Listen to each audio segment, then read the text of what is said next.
Merci beaucoup pour vos mots, Madame la rectrice, Monsieur le recteur.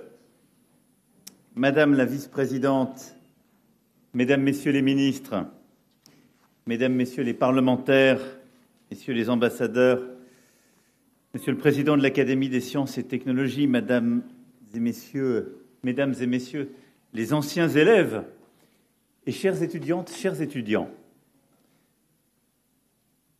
Je parle en français ? Alors je parle en français. Je suis très heureux d'être parmi vous aujourd'hui. Alors j'ai essayé de ne pas vous faire un long discours, je vais dire quelques mots sur la situation et au fond essayer de dire pourquoi je crois qu'on a un avenir commun et on va surtout essayer d'avoir quelque chose de plus interactif. Et donc si vous voulez bien, je vous demande de poser le plus librement possible les questions. Je sais que c'est toujours un exercice difficile, mais ce sera plus intéressant, y compris pour vous, parce que je serai à ce moment-là totalement sûr de ne pas dire quelque chose qui est totalement à côté de vos attentes. En tout cas, vous l'avez rappelé, Madame la rectrice, Monsieur le recteur, cette université est le fruit d'une volonté commune et aussi du travail extraordinaire qui a été accompli à travers toutes ces années. Et en m'adressant à vous, en étant devant vous aujourd'hui, j'ai aussi conscience avec beaucoup d'humilité de tout le travail qu'il y a eu, génération après génération, pour construire ce partenariat par le savoir, la science, l'éducation entre le Vietnam et la France. Il y a cet accord intergouvernemental que vous avez évoqué de 2008, qui a fait aussi progressivement de cette université un pôle de la relation et de l'enseignement supérieur et de la recherche au Vietnam. Je crois qu'elle se classe environ 5e en termes de recherche dans le pays. Mais c'est aussi un pôle dans le partenariat avec beaucoup d'universités et d'organismes de recherche. Et je salue les directeurs généraux et présidents qui sont là. On a plusieurs universités qui sont très liées à vous, mais aussi le CNRS, l'IRD, le CNES, CIRAD, CEA. Beaucoup d'entreprises qui sont partenaires aussi d'Asso et autres de ce lien. Et donc, je suis extrêmement heureux de pouvoir être là parmi vous, dans un pays qui a fait de la relation éducative, de l'enseignement, un des ciments de la relation bilatérale. Je regardais ça en venant, on a plus de 15 000 ingénieurs vietnamiens qui ont été formés à la française. On a plus de 3 000 médecins vietnamiens qui se sont spécialisés en France. Et on a des centaines, j'espère demain, des milliers de juristes qui vont continuer d'avoir des doubles diplômes et faire de nos avocats, magistrats, de l'ensemble aussi des professions du droit, des passerelles. Je le dis avec d'autant plus d'humilité que nous avons dans la salle certains des piliers de cette relation, les Kim Ngoc et Jean Tran Tan Van, avec leur rencontre du Vietnam et tout le travail qui a été fait au CNRS pendant de longues années, mais pour la relation bilatérale, sont là et ont tellement œuvré pour cette relation, pour continuer à faire valoir le savoir entre nos deux pays. Françoise Barré-Sinoussi a été aussi un des artisans patients de cette relation. Puis notre école de commerce commune, monsieur le directeur général, vous m'en parliez en arrivant, est aussi un de ses pivots. Et donc, je le dis, il y a là, au moment où je vous parle, des décennies de partenariats, de diplômes communs qui sont représentés, incarnés par les alumni, d'associations et d'excellence qui ont présidé à cette relation. Et au fond, qu'est-ce qui la caractérise ? Je crois pouvoir le dire, une forme de conviction dans un modèle humaniste, c'est-à-dire dans le fait que la compréhension réciproque est importante pour avancer, dans la conviction qu'il faut comprendre la philosophie, l'évolution de nos sociétés, les grandes technologies à l'œuvre, et qu'il y a, vous citiez Corneille à l'instant, une certaine idée de l'homme au sens générique du terme, donc des femmes et des hommes et des générations que vous êtes, qui doivent tout à la fois embrasser des savoirs, mais le faire au service d'une certaine idée de l'humanité. C'est-à-dire qui ne considère jamais qu'une technique ou une technologie serait supérieure aux principes qui nous fondent et en effet à ces valeurs humanistes qui font que nous mettons, au Vietnam comme en France, rien au-dessus de la dignité humaine, de cette conviction que l'individu libre et rationnel est celui qui permet de guider le monde. Et c'est ça qui met au cœur du projet de nos deux nations l'éducation. C'est pour ça que je suis très heureux qu'à l'occasion de ce voyage, on ait pu signer de nouveaux partenariats scolaires, une nouvelle école, continue de consolider ce partenariat universitaire, de recherche et culturel entre le Vietnam et la France. Et une fois que j'ai dit ça, en essayant de me demander qu'est-ce qui peut vous intéresser et comment vous dire que ce partenariat n'est pas que au fond, ce qui nous a liés pendant des décennies, mais qu'il est peut-être encore plus important aujourd'hui qu'hier, je voulais vous parler des grandes transitions qui sont à l'œuvre. Et vous dire au fond qu'à mes yeux, ce que vos générations ont à vivre, à Hanoï comme à Paris, ou à Toulouse, ou à Angers, ou dans toutes les villes de France ou du Vietnam qui vous ont vu naître et vous font faire vos études, c'est que nous avons des défis qui sont très communs. Dans un monde que vos générations ont à vivre, qui est sans doute un des plus bousculés, en tout cas résolument plus bousculé que celui que ma génération, quand on était à votre place, a eu à vivre. Parce que vous êtes au croisement de transitions très profondes, et je crois qu'elles touchent ce que vous apprenez aujourd'hui, et je voudrais juste partager très rapidement quelques convictions à cet égard avec vous. D'abord, on vit une très grande transition géopolitique. Et je crois qu'elle structure beaucoup de choses et elle explique, elle justifie pour partie ma présence aujourd'hui parmi vous. Transition géopolitique parce qu'au fond, si j'étais venu vous voir il y a peut-être même simplement 10 ans, donc hier presque, je vous aurais parlé d'un monde confiant, sûr de lui-même, qui avait des très grands défis, je vais y revenir, mais où au fond quand même, j'aurais dit, on a su bâtir, après la Deuxième Guerre mondiale, des grands principes, et nous sommes dans un monde où le droit international prévaut, où la démocratie s'étend, où les valeurs, justement, qui mettent la dignité humaine au cœur du projet politique sont là, et où on a réussi collectivement, depuis l'après-Deuxième Guerre mondiale, à stabiliser le monde. Et vous voyez bien que ce n'est pas le discours que je peux vous tenir aujourd'hui. Et ça s'est joué en quelques années. En quelques années. Parce qu'on a le retour des guerres. Alors, votre continent a vécu des tensions, des guerres gelées, des tensions géopolitiques très fortes. Mais au moment où je vous parle, on a la guerre à Gaza, au Proche-Orient. On a la guerre sur le continent africain. On a la guerre en Europe, avec la guerre d'agression russe en Ukraine. Et au-delà de ces guerres, qui sont évidemment pour nous d'ailleurs des combats géopolitiques de chaque jour, parce qu'on poursuit cet objectif de paix, nous avons des grandes puissances du monde qui ont décidé de ne plus respecter le droit international et de ne plus vouloir la paix. Et ça, c'est un changement très profond. Et donc, la guerre est de retour, la souveraineté des peuples et l'intégrité territoriale deviennent contestées, y compris par des grandes puissances membres permanentes du Conseil de sécurité. On a aussi le retour des tensions profondes, beaucoup plus qu'il y a 10 ans. Et on trouve des moyens pudiques de les évoquer dans la région. Mais puisqu'on ne peut pas faire un discours diplomatique à mon niveau en disant que la liberté de navigation, la liberté maritime est importante pour la mer de Chine méridionale, c'est bien que quelque chose se passe, qui inquiète tout le monde. Et la conflictualité qu'il y a entre la Chine et les États-Unis d'Amérique est un fait géopolitique qui fait peser l'ombre portée du risque d'un conflit beaucoup plus large dans cette région majeure.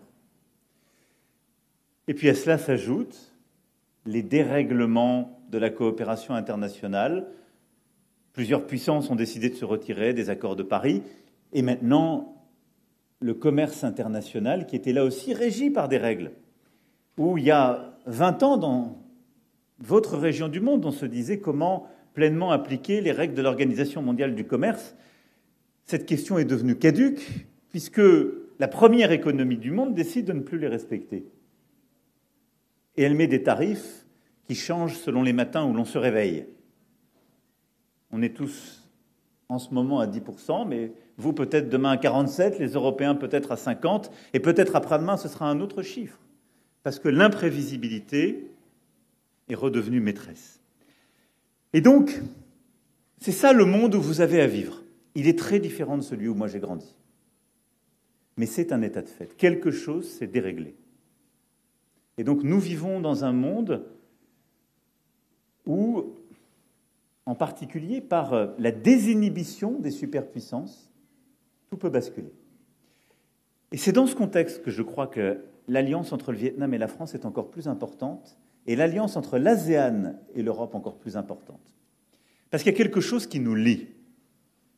Vous savez que nous, Français, et je pense que les Vietnamiens sont un peu pareils. J'ai eu un de mes prédécesseurs qui a dit « on est une puissance moyenne ». On n'aime pas tellement dire ça, en fait, on est assez fiers. On peut toujours dire qu'on est une grande puissance. On est une grande puissance militaire, géopolitique. Donc on est une grande puissance. Mais enfin, on est lucide, nous ne sommes pas une de ces deux grandes puissances au monde, et le Vietnam non plus. Mais nous avons un intérêt qui est d'essayer de préserver, plutôt de rebâtir, des grands équilibres géopolitiques de paix et de prospérité. C'est ça ce à quoi je crois. C'est le cœur de l'aventure de l'Union européenne, c'est au cœur du projet de l'ASEAN, et c'est ça ce qui doit fonder notre partenariat. Et donc, dans ce moment géopolitique, cette transition ou ce dérèglement, le Vietnam et la France doivent poursuivre un objectif qui est de rebâtir des partenariats de paix, d'équilibre, de prospérité. C'est ça ce qui doit nous lier, et c'est ça ce qui doit lier aussi l'ASEAN et l'Europe. Nous ne voulons pas dépendre des grandes puissances. Nous voulons coopérer, mais en choisissant. Et donc, dans tous les domaines du jeu, de notre éducation, notre innovation, nos industries, notre santé, notre énergie, notre géopolitique, notre défense, notre objectif pour les années qui viennent, et sans doute au moins pour la décennie à venir, ça va être de réduire nos dépendances et de bâtir un chemin de liberté, cette liberté de la souveraineté. Et c'est ce projet qui est au cœur de ce que j'ai formulé pour la région en 2018, qui est notre stratégie Indo-Pacifique. Je l'ai présenté en 2018, on en a fait une stratégie européenne en 2020-2021, mais c'est ce qui pour moi est au cœur de cette relation. La liberté de la souveraineté. On ne veut pas dépendre. On veut pouvoir travailler avec les Américains, avec les Chinois, on veut avoir les meilleures relations du monde, mais nous ne voulons pas en dépendre. Et nous voulons que notre souveraineté, notre stabilité soit respectée partout, en Europe comme ici. Et c'est au cœur de ce projet géopolitique qu'est l'Indo-Pacifique, qui reconnaît aussi la centralité de l'ASEAN, et c'est au cœur aussi d'un projet qu'on a porté, dont nous sommes partie prenante, qui est ce que j'ai appelé le 4P, qui est ce pacte pour la prospérité des peuples et de la planète que nous avons fondé à Paris à l'été 2023, qui relie 70 pays et qui consiste à dire on a des ambitions en commun qui consistent à vouloir la paix, la prospérité, donc lutter contre les inégalités, et lutter contre le réchauffement climatique, ses conséquences, les dérèglements et les dérèglements de la biodiversité, sans choisir. Et ce qui réconcilie un agenda nord-sud, là où souvent on les avait opposés. Ça, c'est le premier élément que je voulais poser. Nous vivons un moment de transition géopolitique. Votre génération a quelque chose d'inédit à vivre. Et l'alliance entre le Vietnam et la France est féconde, comme l'alliance entre l'Europe et l'ASEAN, parce qu'elle bâtit des nouveaux équilibres. C'est ça la stratégie Indo-Pacifique. Dans ce contexte, nous avons un défi à relever, nous tous dans la planète, et votre génération, elle va devoir encore accélérer ce qu'on a commencé, et ce sur quoi on était très en retard, qui est le défi climatique. Et qui, au fond, ce formidable défi, qui est un défi environnemental, mais aussi un défi de santé, qui est de se dire comment on arrive à avoir cette vision humaniste, mais en respectant un partenaire de jeu qui est indispensable, la planète dans laquelle on vit. C'est-à-dire d'éviter, de réduire, d'atténuer nos émissions de CO2, mais aussi de nous adapter à un monde qui est déjà en train de se réchauffer, et donc à sortir d'économies qui sont trop dépendantes du carbone. Comment on a à préserver et aussi à régénérer la biodiversité, parce qu'elle joue un rôle fondamental, là aussi, pour réduire le CO2, mais pour nos équilibres et nos écosystèmes, et comment on a à bâtir une nouvelle santé dans ce contexte. Et je lis les trois parce qu'ils sont inséparables, on le sait maintenant. C'est un nexus climat, biodiversité, santé qui est absolument fondamental.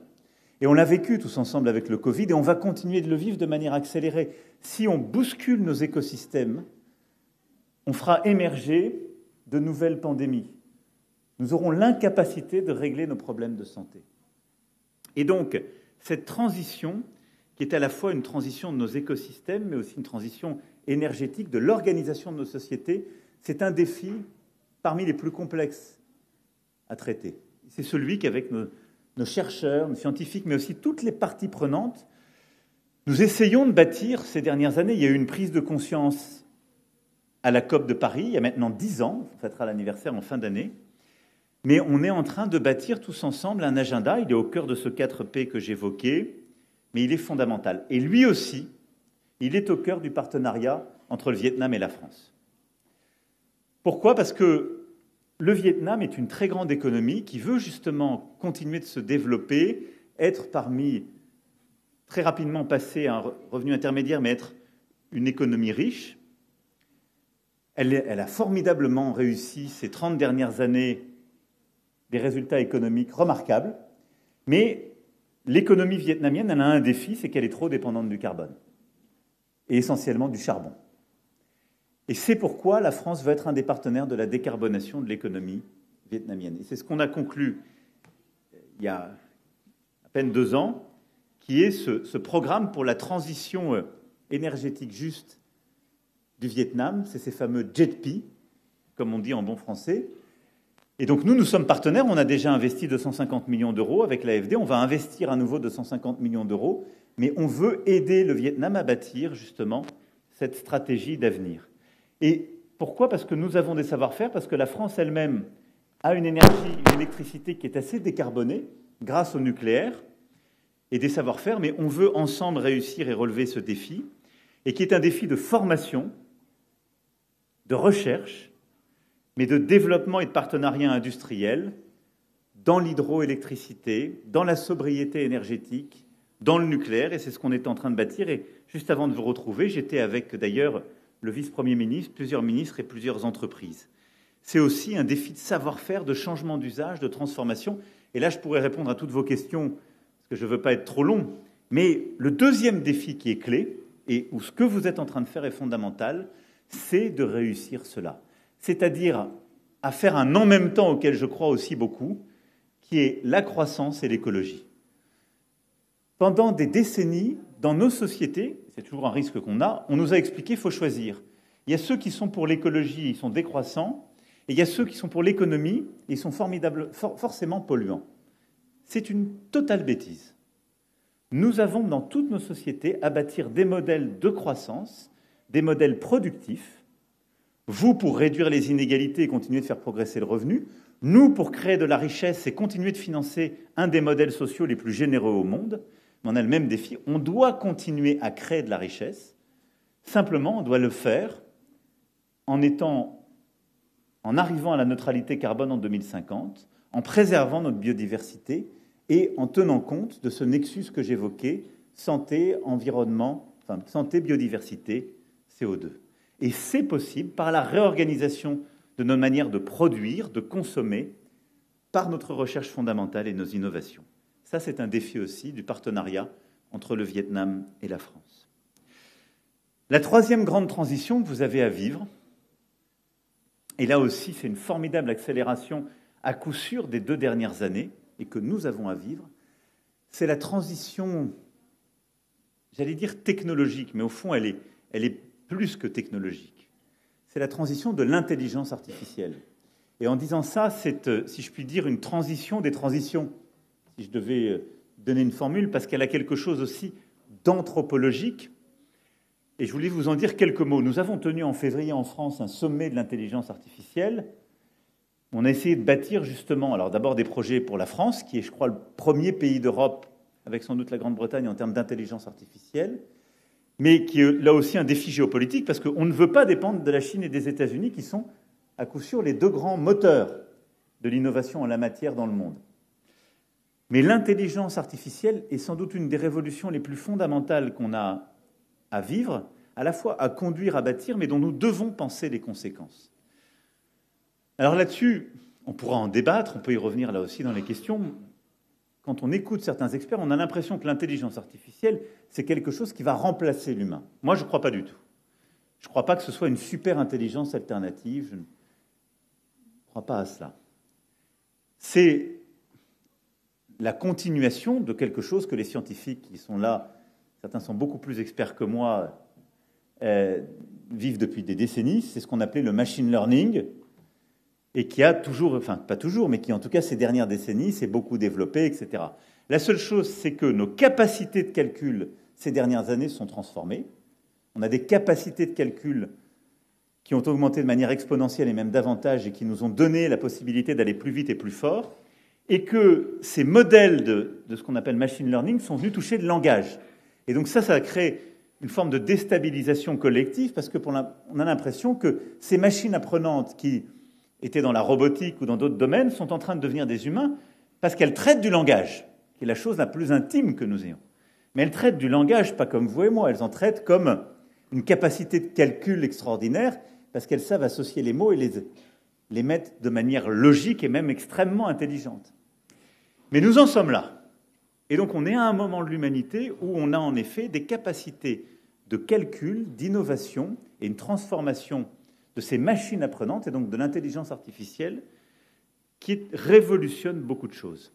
Notre manière d'apprendre, et elles sont au cœur de la révolution pédagogique, notre manière de produire, parce qu'elles vont complètement commoditiser plein de fonctions, notre manière de nous organiser collectivement, et le lien entre justement l'intelligence artificielle et la robotique va aussi profondément transformer les usages. Ça, à coup sûr.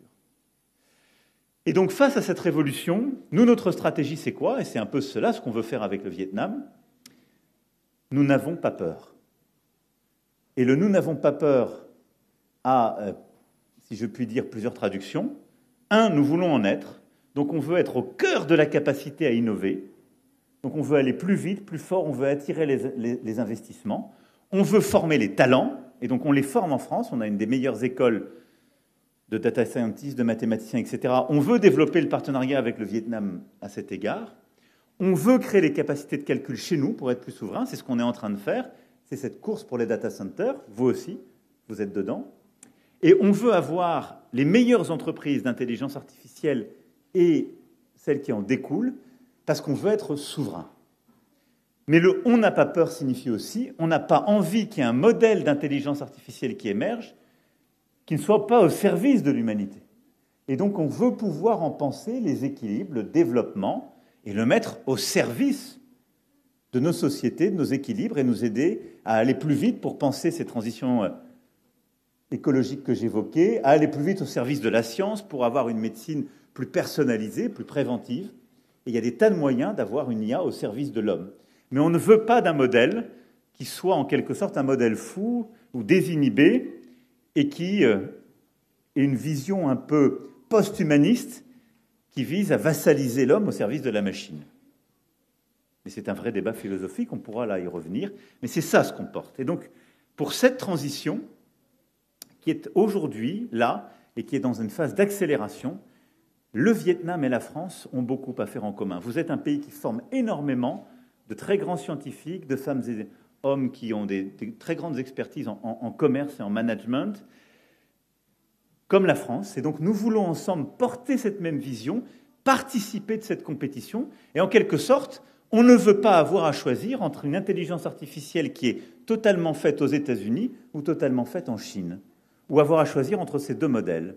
Nous voulons avoir, là aussi, un pluralisme des modèles qui seul permet des équilibres et qui sert la géopolitique que j'évoquais tout à l'heure. Comme nous voulons une alliance, nous, qui ne soit pas hégémonique, qui respecte les indépendances, qui préserve la paix et les équilibres. Nous voulons développer de manière partenariale de l'intelligence artificielle et des entreprises dans ce domaine, qui aillent d'ailleurs de la santé, comme on va le faire tout à l'heure, à la robotique, en passant par l'énergie ou d'autres, qui participent d'une même vision humaniste de cette transition. Et puis, le dernier mot que je voulais avoir, c'est sur la transition démographique. On en parle insuffisamment, mais notre planète a à vivre une vraie révolution. On est 8 milliards et on va continuer à grossir. On est très loin des théories qui annonçaient qu'au-delà de tel ou tel chiffre, la planète n'était plus soutenable. Mais cette transition démographique collective qu'on a à vivre, elle a des visages en fait protéiformes. On a d'abord un formidable défi alimentaire, 8 milliards de la planète, on a encore des centaines de millions de nos compatriotes, parfois, en tout cas des femmes et des hommes sur cette planète, qui sont dans la sous-nutrition ou la malnutrition. Mais surtout, on n'a pas pensé les équilibres pour cette démographie.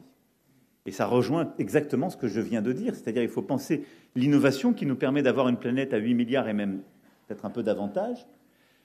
Mais surtout, quand je parle de ces 8 milliards, on a des défis qui sont très différents.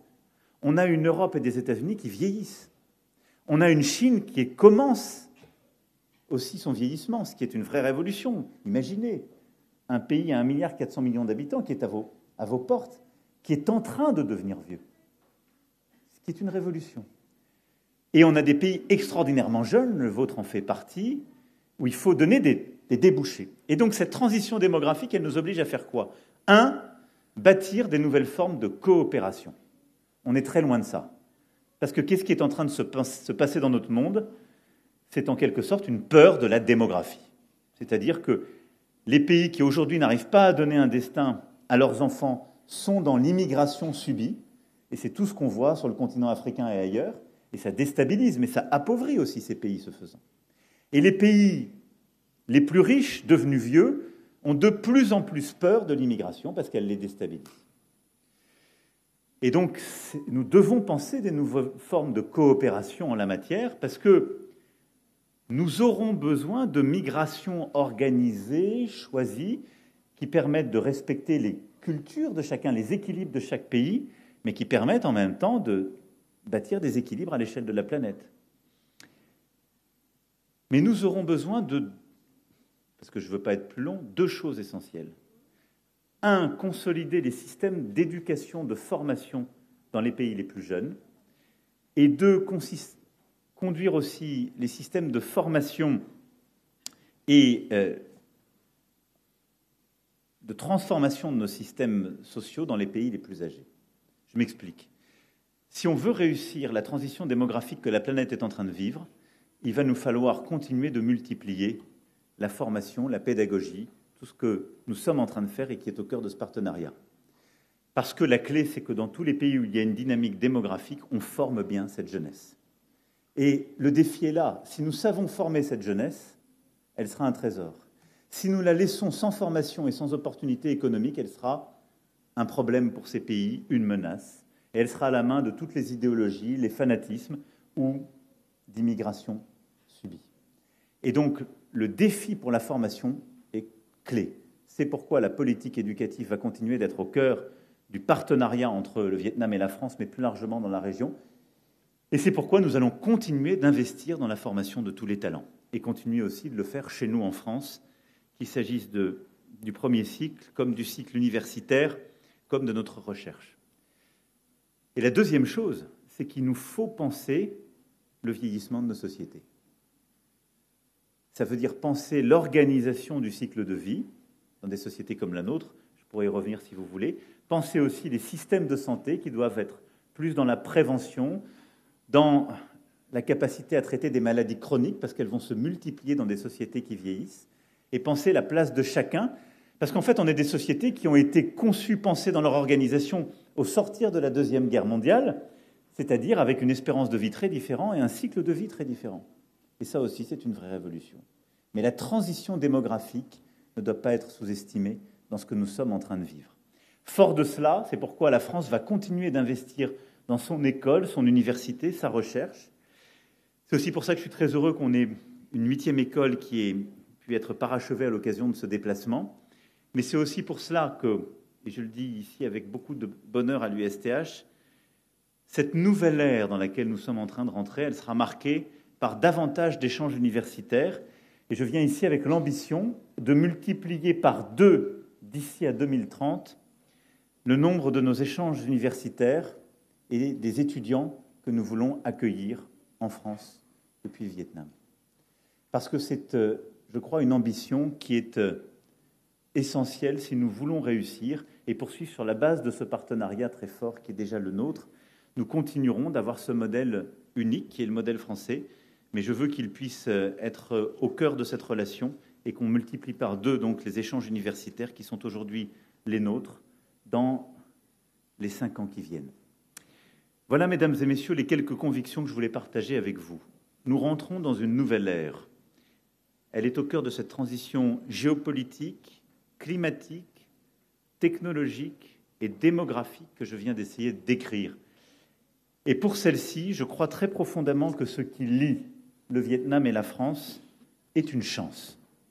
Parce que nous avons une vision commune, nous ne voulons pas dépendre, nous avons une certaine idée de l'homme, et nous voulons relever ces défis en croyant dans le progrès, en croyant dans les équilibres et en croyant dans la paix. Et ces croyances ne sont pas des vœux pieux, et ils sont exprimés ici par le président d'une république laïque, ce sont simplement des croyances humanistes, et ce sont des résolutions d'action pour l'avenir.